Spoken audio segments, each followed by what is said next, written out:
AI আপনার বিজনেসকে ধ্বংস করে দিচ্ছে।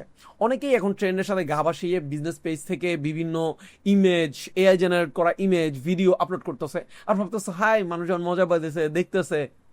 একটা জিনিস শুন করতেছে না, এই যে আমি এআই দিয়ে বানায়া বিভিন্ন প্রোডাক্টের ছবি আমি দিচ্ছি, মানুষের কে দেখাইতেছি যে আমার প্রোডাক্ট যদি হয় 20, আমি মানুষকে আমার এআই ইমেজ দিয়ে বোঝাচ্ছি যে আমার প্রোডাক্ট হচ্ছে 100।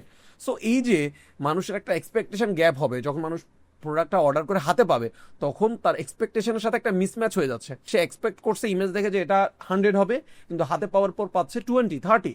সো এখানে একটা গ্যাপ হয়ে যাইতেছে এক্সপেকটেশনের মধ্যে, এর মাধ্যমেই সে ট্রাস্ট হারায় ফেলতেছে। আর গেস করুন তো, একটা ব্র্যান্ডের সবচেয়ে বড় অর্জনটা কি হয়? ট্রাস্ট, তার অডিয়েন্সের ট্রাস্ট।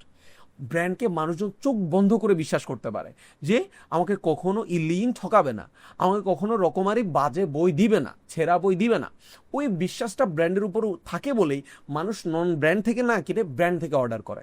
এখন আপনি যে এভাবে শুধু এআই বেসড কন্টেন্ট দিচ্ছেন, এআই দিয়ে ভিডিও বানিয়ে ইমেজ বানিয়ে শুধু দিতে আসেন, আপনার অডিয়েন্স তো এখন অর্ডার করতেছে, কিন্তু একবার ভাবেন তো ট্রাস্টটা কি বিল্ড হচ্ছে?